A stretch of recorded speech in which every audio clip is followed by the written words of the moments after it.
Bonjour à tous, vous êtes sur i24 News et vous regardez Midi Ensemble. Dans notre grand dossier, aujourd'hui, nous allons parler de mode. Vous ne le savez peut-être pas, mais aussi la Fashion Week est à Tel Aviv. Durant 3 jours, les designers nous ont présenté des collections avec des couleurs et des matières innovantes. Vous allez voir un condensé de ce qui se fait de mieux ici. Les caméras Midi Ensemble n'ont rien raté pour vous. Pour en parler avec moi, Noam Frost. Noam, bonjour. Shalom. Merci d'avoir accepté notre invitation. Vous êtes donc mannequin, vous avez 20 ans, vous avez travaillé à Paris, à New York, mais aussi à Milan et en Israël. Avec votre 1m84, vous avez fait déjà de nombreuses fois des couvertures de magazines prestigieux comme Vogue, Elle ou bien Marie-Claire. Vous avez défilé pour John Galliano ou bien Calvin Klein et pour le gala d'ouverture de la Fashion Week de Tel Aviv. Donc vous portiez le modèle de Naama Betsabel. Avec vous, nous allons décrypter cette Fashion Week. Et puis pour vous, chers téléspectateurs de Midi Ensemble, une interview exclusive de Jean-Claude J3, incontournable dans le monde de la mode. Le cuir stretch, le cuir lavable ou bien les bandes de cuir sur les vêtements, c'est lui, c'est son ADN. Il a habillé de nombreuses personnalités. Aujourd'hui, il va tout nous dire sur les nouvelles tendances. Ensemble, nous verrons que la mode israélienne se fait une place de plus en plus importante sur la scène internationale. Après Moschino, Cavalli ou bien Missoni, pour cette 4e édition, ce sont les designers israéliens qui ont ouvert le bal. Vika Canard, bonjour. Vous êtes responsable des relations publiques de la Fashion Week et vous êtes la fondatrice d'une société qui s'appelle Geek Chic à Tel Aviv. Vous êtes au cœur du système. Avec vous, nous verrons quel est l'envers du décor et quels sont les enjeux de l'industrie de la mode en Israël. Merci d'avoir accepté notre invitation. Et puis notre journaliste spécialiste de la mode, Daria Soussan. Daria, bonjour. Alors, vous avez suivi pour nous cette semaine intense et intensive à Tel Aviv, toutes les nouveautés des créateurs émergents. Vous allez donc tout nous dire. Et puis Marianne Bougret, évidemment, est devant son ordinateur. N'hésitez pas à lui envoyer vos questions, vos commentaires. Elle interviendra en direct tout au long de cette émission. Vous pouvez lui écrire à l'adresse mail qui s'affiche en bas de votre écran. La Fashion Week, c'est une institution pour tous les mordus de la mode, de New York à Paris. Et bien désormais, elle est aussi à Tel Aviv. Midi Ensemble spécial mode, c'est maintenant. Restez avec nous.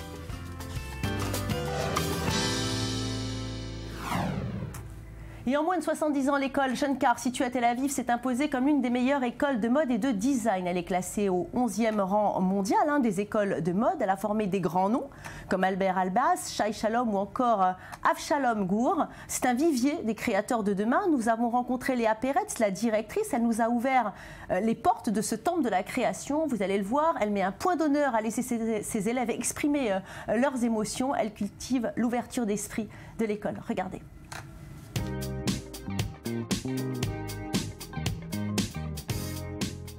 Élèves tatoués, percés ou casual chic, ici le mot d'ordre est la liberté. Des bâtiments des années 60 entièrement refaits à neuf aux vastes salles de classe et aux ateliers de couture, tout est fait pour favoriser la créativité. Difficile d'entrer dans ce temple de la mode, ici les élèves sont triés sur le volet. Tout d'abord, il faut passer 3 examens, dessin au crayon, pinceau et dessin de mode. Nous ne demandons pas aux candidats d'avoir une expérience préalable dans la mode, nous voulons juste voir s'ils ont l'instinct et le bon feeling pour les matériaux, les vêtements et la mode. Seuls ceux qui ont franchi avec succès cette étape sont invités à un entretien individuel. Ils doivent venir avec leur portfolio que nous examinons avec attention. C'est seulement après ça que nous décidons s'il a le profil pour intégrer notre école.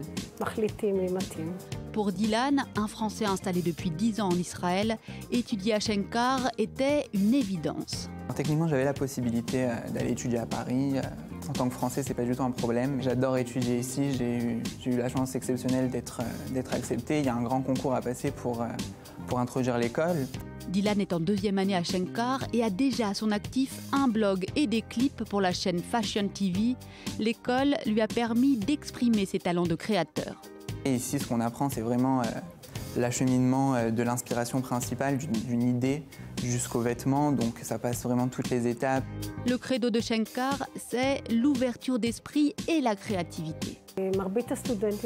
La plupart de nos élèves sont israéliens et depuis quelques années, nous avons des élèves arabes qui viennent des villages de Galilée. Nous avons des élèves religieux, laïcs, chrétiens, il y a de tout. Les élèves sont invités à détourner les codes et à réinventer la mode. Pour Amir, étudiant en 3e année, les vêtements peuvent aussi être l'étendard d'un combat politique. Le détail que je veux vous montrer dans ce vêtement, qui est très important pour moi, c'est cette inscription, Gezi Gai. Gezi, c'est un parc à Istanbul, où les homosexuels ont mené beaucoup de combats. C'est aussi un lieu de rencontre très fréquenté par la communauté. Ce Ce qui fait l'école Shenkar, c'est aussi des collaborations avec les plus grandes marques comme H&M ou Diesel. Le projet des élèves cette année, c'était de prendre un jean 5 poches Diesel, de le découper et d'en faire tout autre chose. Nous avons même eu la chance d'accueillir dans notre école en mai dernier Renzo Rosso, le fondateur de la marque Diesel, ainsi que son directeur artistique Nicola Formichetti. À la fin de leur cursus, les étudiants sont invités à montrer leur création lors de la Fashion Week de Tel Aviv, un sacré défi pour ces tout jeunes designers, mais aussi un joli tremplin pour l'avenir. Alors Vika, est-ce que c'est vraiment un moyen de se faire connaître pour ces jeunes créateurs de défiler pendant la Fashion Week? Oui, évidemment. La Fashion Week, c'est vraiment une opportunité pour des créateurs pour se montrer, pour avoir un public qui peut le voir pour la première fois, qui peut vraiment voir le potentiel qu'ils ont. Et c'était très, très, très important pour la production de leur donner cette opportunité parce que c'est pas évident que eux, tout seuls, qu'ils auraient eu cette possibilité de le faire tout seuls, sans la production, sans le soutien de tous les gens qui travaillent pour la Fashion Week. Vous pensez justement que l'image d'Israël au niveau de la mode a changé au niveau mondial? Je suis convaincue que ça va beaucoup aider, oui, c'est sûr. Oui. Ouais, alors vous, Noam, vous avez défilé pour Nahama Betzalel lors du gala justement d'ouverture en hommage aux anciens de Shenkar. Pour vous, les designers qui sont sortis de cette école sont-ils vraiment très différents des autres? Avant tout, je tiens à préciser que ça a été un vrai plaisir. J'ai marché avec un look magnifique de Nahama Betzalel, inspiré par Tel Aviv, la ville blanche et toutes ces constructions Bauhaus. Faire un défilé pour Shenkar, c'est toujours un plaisir. C'est comme être à la maison, travailler avec des gens jeunes, talentueux, qui commencent seulement leur carrière. Shenkar est connu partout comme une des meilleures écoles de mode, donc c'est un grand plaisir de collaborer avec eux. Alors donc on l'a vu, Daria, Shenkar, c'est l'une des meilleures écoles du monde. Qui va être le prochain Albert Elbaz? À votre avis, dites-nous. Moi, à mon avis, il y en a plusieurs qui sont en lice, parce que Albert Elbaz, quand même, pour le surpasser, voilà, c'est pas évident. Mais quand je suis allée au gala au mois de juillet de fin d'année, j'ai repéré Rotem et Aloni et Shir Michal. Et j'ai trouvé qu'il y avait un bon potentiel, qu'ils étaient vraiment structurés, leurs vêtements. Je pense qu'il y a des chances. Donc à suivre alors. À suivre. Alors vous d'ailleurs, Vika, vous étiez au cœur de l'action pour la préparation justement de cette Fashion Week à Tel Aviv. Mettre à l'honneur Shenkar, est-ce que finalement c'était un choix stratégique? J'aurais dit qu'on ne devait pas vraiment chercher la stratégie parce qu'on avait la réponse là devant nous avec tout ce qui s'est passé avec Shenkar. Donc c'était très clair, assez vite, c'était clair pour nous que vraiment qu'il mérite d'être au centre de la Fashion Week, d'être au milieu et de profiter de ça et que toute la Fashion Week va profiter de ce succès. Oui, alors on a parlé de ce créateur justement francophone, vous êtes venu avec justement son design, vous nous le faites voir, Daria, peut-être à la caméra, ce fameux modèle qu'il a réalisé, mais avant d'arriver à ça, il y a quand même un cahier de création, d'inspiration. Comment ça fonctionne avant d'arriver à créer un modèle? Alors voilà, donc c'est Dylan qu'on a vu tout à l'heure dans le reportage, il nous a prêté ça, c'était un modèle en fait, donc ça c'est la fin, c'est le produit fini, et il devait s'inspirer d'Isabelle Marant, donc ça c'est les dessins qu'il avait fait avant. Oui. Je ne sais pas si vous voyez. Oui. Voilà. Et en fait, le cahier d'inspiration. Avant d'arriver de choisir la matière. Avant d'arriver à tout ça, il y a le cahier d'inspiration. Oui. Et choix des matières, des exactement. couleurs. Donc là, il présente dans ce cahier tout ce qu'il va utiliser, comment il va le faire. Et alors, ce qu'il nous a montré aussi, ce qu'il nous a prêté, c'est que ça, je me baisse un petit peu pour vous le monter. Oui. Voilà, c'est le narguilé. Parce qu'en fait, si vous regardez bien, voilà, au niveau de la matière. Voilà, ce qu'il nous a expliqué, c'est qu'il devait choisir Isabelle Marant, qui est parisienne, et il voulait quand même rappeler Israël. Donc c'est sa manière à lui de faire tout ça. Et donc voilà. Alors justement, notre équipe est descendue dans les rues Tel Aviv. Savez-vous qu'il y a une Fashion Week à Tel Aviv? C'est ce que vous a demandé Caroline Amouyal. Vos réponses, c'est maintenant. Oui, bien sûr, je sais que c'est en cours. Je suis au courant, je crois qu'il y aura des designers italiens. Marcelo quelque chose devrait être là, je pense que ça va être sympa. Oui, je sais, mais je trouve que c'est très ennuyant. Pourquoi? Parce que c'est du Castro. Comment vous dites en français? Les grands magasins comme Zara, Mango, Castro, je pense qu'il n'y a pas d'intérêt. Non, je ne savais pas. Non, je l'ignorais. Et nous retrouvons Marianne tout de suite pour les questions téléspectateurs. Marianne, bonjour. Bonjour Valérie. Alors Bernadette de Nice nous dit que la mode se fait surtout à Paris, Milan ou New York. Mais en ce qui concerne Israël, elle trouve que c'est un petit peu trop coloré. Alors à votre avis, c'est quoi la tendance pour cette année? Pensez-vous que ce soit un petit peu plus sobre? Alors Daria, je vous laisse répondre. La tendance de cette année? Oui. Non, moi je trouve que la tendance de cette année, elle est beaucoup plus sobre. Oui. J'ai vu les défilés et sur les podiums, j'ai trouvé que c'était beaucoup plus européanisé. C'était du gris, c'était du blanc, c'était soft. Par exemple, il y avait Dorine Frankfurt. Voilà, je pense que ça y est, c'est un peu fini cette image qu'on a d'Israël de trop de couleurs. En tout cas, c'est la 4e édition de la Fashion Week. Et Israël a toujours été une pépinière de designers. Non, pas toujours. Parce qu'il n'avait pas toujours cette opportunité de montrer, de se développer comme qu'on l'a maintenant avec la Fashion Week. Mais oui, comme je disais avant, je suis sûre que ça va s'échanger beaucoup là. Et après tout ce qu'on a vu, et vraiment le niveau qu'on a vu de défilé, les gens en dehors d'Israël, ils vont voir et ils vont vraiment recevoir ça et ça va se faire beaucoup plus connu. Alors vous, Noam, qui avez justement défilé ici en Israël, est-ce que cette Fashion Week à Tel Aviv, elle est différente des autres? Qu'est-ce que vous ressentez, vous, en tant qu'Israélienne, quand vous défilez en Israël? C'est un plaisir et beaucoup d'émotions qu'il y ait une Fashion Week en Israël. Et ça encourage l'industrie de la mode israélienne que l'on présente ici et qui amène un public international. J'aime beaucoup travailler ici en Israël avec des designers qui me connaissent, me voient grandir et ont évolué avec moi. Et je pense que la Fashion Week est de mieux en mieux, chaque année. Alors justement, cette année, le gala d'ouverture Vika était un peu particulier. Il y avait 30 designers différents. Comment avez-vous eu cette idée et surtout pourquoi dans l'an, il y en a un qui est mis à l'honneur? Parce que, en fait, les 1, c'est encore Shankar. C'est ça. C'était, bon, quand on a vu, c'était clair pour nous que c'est une école qui mérite l'honneur et tous qui sont sortis de cette école, qui méritent l'honneur vraiment d'être là pour l'ouverture, pour les galas. Ce sont des gens qui ont achevé beaucoup en Israël et dehors d'Israël, qui ont beaucoup à montrer. Et je pense que nous, on peut tous être très fiers de notre école et montrer ça comme on a fait avec les galas. Et on va retrouver tout de suite Marianne pour d'autres questions téléspectateurs. Marianne. Alors cette fois-ci, c'est une mère de famille de Perpignan qui nous dit que son fils fait des études de stylisme.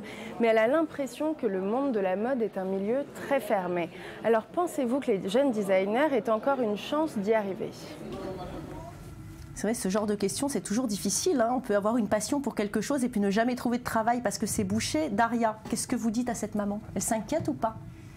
Elle s'inquiète, ça dépend en fait de comment son fils va prendre les choses. Parce que si il veut vraiment être designer à proprement parler, oui, effectivement, c'est difficile. Après, c'est une question d'opportunité. Et puis, dans le monde de la mode, il y a beaucoup de métiers qui sont satellites, en fait. Donc, il y a toujours moyen de s'en sortir, mais évidemment, c'est pas médecin ou avocat. Oui, c'est pas les mêmes études. Voilà. Il va falloir tout recommencer. Marianne, une autre question peut-être? Nous avons reçu une question de Sophia qui habite à Paris et qui nous dit que, mis à part Albert Elbaz, on entend très peu parler de designers israéliens. Alors d'après vous, y en a-t-il d'autres connus à l'étranger ? D'accord. Alors, bien sûr qu'il y en a. Il y en a qui sont à New York, comme Igal Israël, comme Elitar, et il ne manque pas. Aussi, je veux ajouter qu'il y a pas mal aussi de jeunes designers qui sont sortis de Shankar, qui sont allés faire des stages, travailler chez Alexander McQueen et les autres des grands, mais finalement, ils ont rentré. Un exemple, c'est par exemple de Sharon Tal, qui est les designers partenaire de Maskit, une marque la plus ancienne en Israël, ils ont par contre ouvert la Fashion Week, c'était le premier défilé cette Fashion Week, et c'est un succès phénoménal, j'aurais dit. Maria, vous êtes d'accord? Il commence à être de plus en plus connu comme ça, en dehors des frontières d'Israël? Oui, ce que j'allais dire aussi, il y a Alon Livney. Ouais. Pareil, il y a Shalom Gour, il y a Kobi Elperin, il y en a qui commencent vraiment à se faire leur trou. De plus en plus, on faut faire attention à ce qui se passe en Israël. Allez, reste avec nous dans quelques instants, la deuxième partie de Midi Ensemble spéciale tendance, spéciale mode. Nous allons vous faire vivre la préparation de la Fashion Week. Nous aurons aussi le plaisir de recevoir depuis nos studios de Cognac G à Paris, Jean-Claude J3, le spécialiste du cuir élastique. Surtout, restez avec nous, restez là.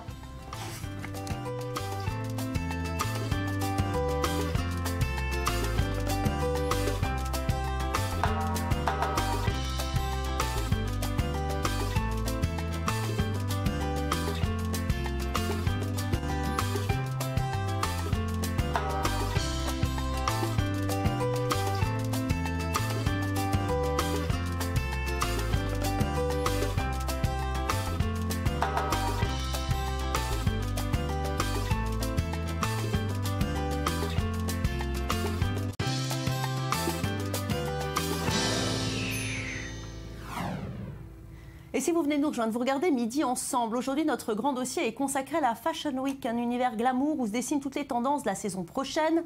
La Fashion Week, c'est une institution à laquelle personne n'échappe. Pour en parler de la mode et des nouvelles tendances, eh bien, j'ai le plaisir de recevoir Jean-Claude J3. Jean-Claude J3, bonjour. Bonjour, bonjour, je suis content de passer le dimanche avec vous. Eh bien écoutez, vous êtes l'inventeur du cuir stretch, nous aussi on est très contents de vous avoir, d'autant qu'on vous a transporté, vous voyez, à Tel Aviv vraiment en un fragment de seconde. En 95, vous avez une idée... Écoutez, moi j'ai l'impression d'être en vacances là. Alors on va parler un petit peu de l'histoire de votre carrière. En 95, vous avez une idée géniale, coller sur du cuir une mince couche de coton stretch. Et grâce à ce procédé innovant, eh bien, les vêtements ont épousé nos formes comme une seconde peau. Alors vous avez su combiner la technologie et la mode, vous avez repoussé les limites liées à l'utilisation du cuir et encore plus, vous avez réussi à rendre le cuir repassable et lavable en machine, notamment dans une démarche de développement durable. Je précise que vous utilisez exclusivement des teintures d'origine naturelle. Alors depuis 25 ans, vous avez habillé les plus grandes stars, on va les voir à l'écran, issus du monde du cinéma, Liz Hurley, Monica Bellucci, Sharon Stone ou bien encore Jessica Alba, mais aussi des icônes de la scène musicale. Vous avez notamment créé les costumes de scène en crocodile bleu à l'occasion des 50 ans de Johnny Hallyday, confectionné la robe en cuir doré. Oui, là, il y a déjà 20 ans de cela. Absolument, et rebrodé pour Céline Dion, ou bien encore, vous avez créé les costumes de Michel Polnareff pour son comeback en France. Et puis, la combinaison catsuit fait fureur en ce moment auprès des stars. D'ailleurs, la couverture du Vogue anglais, regardez, eh bien, la prochaine James Bond Girl 2015, Léa Seydoux, la porte. Vous avez aussi vos adeptes dans le monde du sport, Emmanuel Petit, Michael Schumacher, Zinedine Zidane, Claude Makélélé ou encore Thierry Henry. Jean-Claude J3, merci d'avoir accepté notre invitation sur i24 News. Dites-nous, qu'est-ce qu'un couturier aussi célèbre que vous pense des tendances actuelles?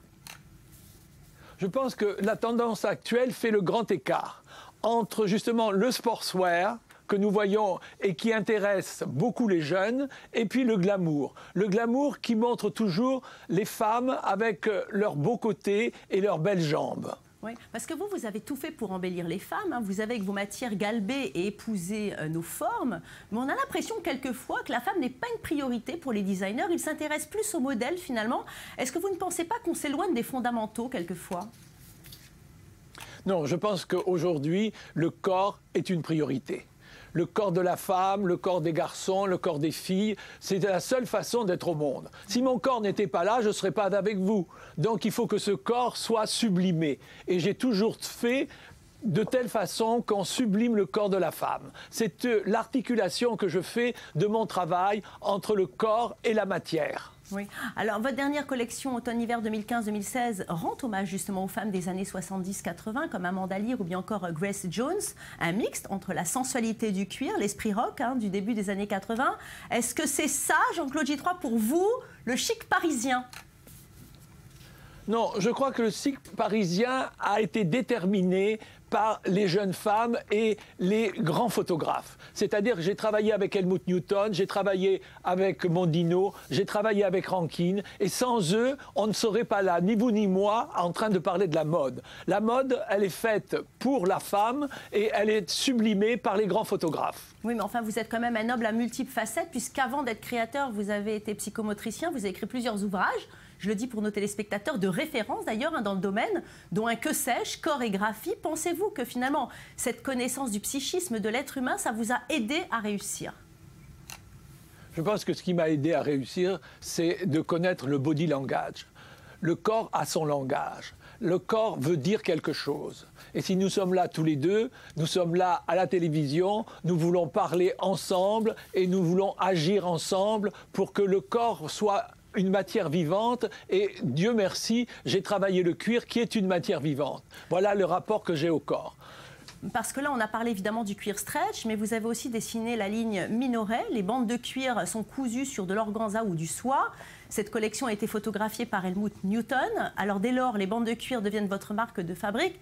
Jean-Claude Gitroy, quand même, cette inspiration, comment vous la trouvez? Je pense que ma passion dominante, c'est la mode. Et donc, j'ai toujours travaillé avec une matière qui est une matière vivante, qui a ma passion, et c'est le cuir. Et voilà où je trouve le cuir et la passion, c'est quand je vais dans les musées. J'ai les cartes de tous les musées de France et surtout de Paris, où avec ce pass, je peux avoir toutes les expositions que j'ai envie de voir. Alors la dernière, je suis allé voir Picasso, et si même les dessins ne m'inspirent pas tous, ce sont les couleurs qui m'inspirent. Et vous savez très bien que dès les années 90, j'ai apporté la couleur au cuir, et donc le cuir qui était une matière un peu rugueuse, un peu martiale, qui était marron, qui était noir, je lui ai apporté la couleur pour le féminiser au grand maximum. Jean-Claude Gitroy, qu'est-ce qui vous a plu? Parce que ma passion dominante, oui, c'est le cuir. Mais sur les podiums cette année, qu'est-ce qui vous a plu? Qu'est-ce que vous avez retenu? Écoutez, sur les podiums, j'ai vu deux tendances. Justement, cette tendance un petit peu sportive qu'aiment les jeunes. Et puis cette tendance un peu glamour que j'ai vue évidemment en direct, parce que grâce à la télévision, j'ai pu voir la Fashion Week de Tel Aviv. J'ai vu les jeunes créateurs, j'ai vu les jeunes créatrices. Et j'ai vu qu'elles montraient beaucoup les jambes. Oui. Et les jambes, ma grand-mère disait, celle-ci, elle porte bien la toilette parce qu'elle avait de l'allure. Et c'est les jambes qui nous portent. Et les jambes portent le vêtement. Vous connaissez la mode israélienne et ses créateurs ? Bien sûr, je connais quelques-uns, mais j'aurais du mal à dire les noms. Mais ce qui me plaît beaucoup dans les créations de ce que j'ai vu, c'est justement que nous avons véritablement une tendance avec les jeunes qui font découvrir, par exemple, Mademoiselle Zimmermann. Elle a la même vision que moi du corps. Et je pense que ça sera une créatrice de l'avenir.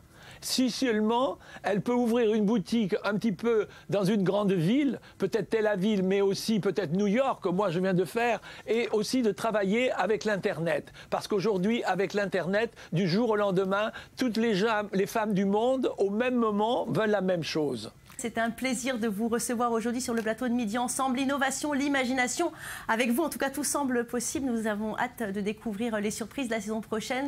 On vous accueille à Tel Aviv avec plaisir, à votre convenance. On vous attend nombreuses. Hein. Merci. Daria, Jean-Claude Gitroy, il représente quoi pour vous? Jean-Claude Gitroy, c'est évidemment celui qui a révolutionné, c'est comme on l'a vu et comme vous l'avez dit, mais c'est surtout grâce à lui. Porter un pantalon en cuir, c'est devenu agréable et ça fait un corps exceptionnel. Et en plus de ça, le fait qu'il ait fait des cuirs lavables, ça, vraiment, ça nous a vraiment facilité la vie. Vraiment, ça m'a fasciné, je trouve ça exceptionnel. Noam, vous, Jean-Claude Gitroy, vous connaissez en Israël ? Oui, j'adore ces designs. Je pense que depuis que je suis mannequin, mon style et ma façon de m'habiller se sont considérablement améliorés. Et c'est en partie grâce à ces créations.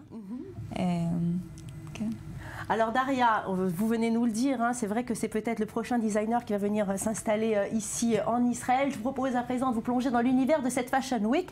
Justement, pour le gala d'ouverture, ce ne sont pas moins de 30 looks de designers, tous issus de l'école de mode de design Shankar dont nous venons de parler, parmi eux Albert Albaz, ou bien Maya Negri, ou bien encore Eliane Stoleru. Et donc 30 créations issues de cette école portées par un mannequin différent. Les caméras de Midi Ensemble étaient en backstage pour vous faire vivre ces moments uniques. Et surtout, vous allez connaître tous les petits secrets des mannequins à quelques heures de leur H. Regardez.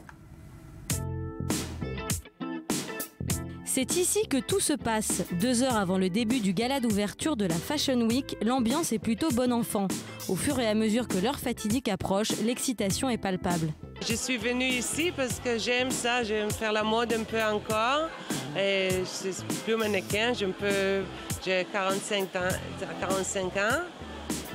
J'aime ça, j'aime l'atmosphère, et tout ce qui se passe ici, l'énergie. Titi Enav, la première israélienne d'origine éthiopienne élue Miss Israël en 2013, est déjà en train de se faire maquiller sous le regard attentif de Yaniv Percy. Nous présentons ce soir le gala de Shenkar. C'est l'événement qui ouvre la Fashion Week en Israël cette année. Ils ont choisi 30 anciens étudiants de l'école Shenkar triés sur le volet. Je suis de la promotion de 2007. Nous sommes quasiment prêts pour le défilé et j'ai la chance et l'honneur que la sublime Titi Enav soit le modèle qui porte ma robe ce soir. D'autres attendent en profitant d'un buffet gargantuesque composé de petits pains et de plats chauds. En tout, ce ne sont pas moins de 30 mannequins qui vont se faire maquiller, coiffer et chouchouter avant de monter sur le podium. Tout le gratin de la mode israélienne s'est donné rendez-vous. Designers, miss, actrices, mannequins et célébrités locales comme Galit Gutman. C'est vraiment bien, c'est super. Ça fait 25 ans que je suis dans ce milieu. J'ai commencé à 17 ans et j'ai 43 ans aujourd'hui. J'ai décidé à 30 ans d'arrêter les défilés, mais je considère que c'est vraiment un honneur d'être la présentatrice de cet événement ce soir. Pour Uriel Yekutiel, drag queen israélienne et chanteur du groupe Harissa, c'est la première fois qu'il défilera sans maquillage et sans talons pour le designer Eliran. C'est la première fois que je défile sans maquillage et sans talons hauts. Cela fait 3 ans que je viens à cet événement et à chaque fois j'étais déguisé en drag queen. Et c'est vraiment la première fois que je défile habillé en homme. Le coiffeur attitré Miki Bouganim dirige son équipe d'une main de fer et les maquilleuses s'affairent autour des mannequins. Sur fond de tension dans le pays, pour l'heure, les mots d'ordre sont glamour, fun et paillettes. Ils ont vraiment réussi à atteindre des standards européens en organisant cet événement de grande qualité. C'est Ronit Elkabetz qui a ouvert le show dans une somptueuse robe jaune signée Albert Elbaz et Bar Raffaeli qui a fait sensation dans une robe fourreau pailletée argentée pour Shai Shalom. Ça a été incroyable. Les célébrités et designers les plus glamour étaient présents. C'est vraiment un événement de qualité. J'adore ce qu'ils ont fait cette année. Bravo. La mode israélienne est en marche et promet d'avoir de beaux jours devant elle. Alors Noam, cet univers de la mode, pour nous, il nous semble vraiment très mystérieux. Est-ce qu'il n'y a que du rêve? On a vu là les paillettes, on a vu le maquillage, mais on parle beaucoup aussi souvent de jeunes femmes qui sont très maigres. Est-ce que vous imposez justement un régime alimentaire pour pouvoir être mannequin? Je pense que ça n'existe pas une mannequin à qui on ne demande pas de mincir et d'avoir une taille très précise. Mais comme on a pu le voir sur le podium, en Israël, le monde de la mode va vers un élargissement du panel de taille. Il y a une place pour les filles qui sont plus maigres comme moi, mais aussi tous les autres types de corps. Et ça a déjà commencé ici, en Israël. Vika, on vient de le voir, c'est vrai, l'envers du décor, c'est quoi? Parce que là, il y a beaucoup de paillettes, beaucoup de rêves. Dites-nous. Des rêves, de tout ce qu'on a vu. Je pense qu'on a vu quelque chose pour tous les goûts. Tous les goûts et les styles. Vous savez que nous, en Israël, on n'a pas tellement des saisons comme l'été ou l'hiver. Mais en fait, d'autre côté, ça nous ouvre aussi des opportunités de montrer aux designers, de montrer des styles différents, leurs collections. Je pense qu'il y a beaucoup moins de pressure comme on le voit en Europe ou aux États-Unis. Et donc, vraiment, c'est beaucoup plus libre. Oui. Oui. Donc peut-être que finalement on respecte pas encore les codes mondiaux justement. Ouais, et comme a dit tout à l'heure Noam, peut-être même ça aussi, c'est un nouveau développement, un nouveau trend, et moi je le soutiens beaucoup. Parce que c'est très très très difficile évidemment d'être designer aussi en étranger quand il y a tellement de trends et c'est fait par ça, donc c'est très difficile d'entrer. Et ici en Israël, d'autre côté, c'est beaucoup plus facile d'entrer. Français, même si tu es un peu différent, si tu fais des trucs différents. Oui, justement, alors cette mode israélienne, Daria, vous pensez vraiment que les créateurs vont exploser à travers le monde? Moi, je suis d'accord avec Vika. Oui, je pense que... Le spirit israélien prend bien? Il prend. Vraiment, je suis sûre que ça y est, le train est en marche et ça fait déjà plusieurs années. Là, depuis 2011, on l'avait vu dans les premières Fashion Week, ça a commencé tout petit. Et là, c'est vrai que la Fashion Week de cette année, en tout point, elle était vraiment professionnelle. Je sais qu'il y a eu beaucoup de gens qui sont venus. Et oui. Et les designers israéliens, ils sont connus ici en Israël déjà? Oui. Il y en a certains qui sont vraiment, qui se prennent leur place. Vraiment, qui ont déjà leur boutique. Il y avait aussi un défilé pour des upcoming, comme on les appelle. Et ça, j'ai entendu après que les journalistes, même surtout ceux qui sont venus d'étrangers, ils étaient très intéressés par eux. Alors justement, on vous a demandé à vous, chers téléspectateurs, si vous pouviez nous citer 3 noms de designers israéliens. Regardez. Non, parce que malheureusement, je suis moins la mode israélienne que la mode parisienne. Voilà. Il y a Dodo Baror et qui d'autre que je connais? Non, pas plus. Des noms de designers israéliens? Qui travaille maintenant? Il y en a un. Il s'appelle Livneh. Je ne connais pas son prénom, mais son nom est Livneh.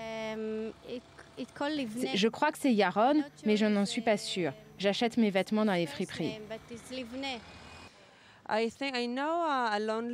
Je connais Alon Livneh, Dodo Baror, qui est plutôt cool, et Lilar El Grabli. Dodo Baror, elle déchire, elle est super. Et on trouve tout de suite Marianne pour les questions téléspectateurs. Oui, alors c'est bien connu, acheter des vêtements de nouveaux designers, ça reste tout de même très cher. Donc Catherine de Rouen se demande si vous avez des bons plans pour suivre la mode et rester tendance sans pour autant y laisser son portefeuille. Alors rapidement, mesdames, des petits trucs comme ça. Alors moi, je vous dirais que j'aurais 2 idées. Je ne sais pas ce que vous en pensez. Les échanges entre copines, ça se fait beaucoup, un peu si vous connaissez. Et sinon, vous pouvez aller sur les sites de vente pas chers. Oui. Voilà. C'est ça, Vika, vous êtes d'accord? C'est comme ça qu'il faut faire? Oui. Il y a aussi des pop-up stores, ici, comme tout le monde, qui sont aussi très populaires ici. Merci beaucoup, Vika. Allez, c'est fini pour aujourd'hui, mesdames. Merci à vous d'avoir été avec moi tout au long de cette émission. La mode, c'est une véritable industrie derrière laquelle les enjeux sont bien plus importants qu'on ne peut l'imaginer. Mais la mode est faite avant tout pour vous faire rêver. Alors rêvons ensemble, mesdames, habillées comme sur les podiums ou pas. Restez avec nous midi ensemble, ça continue.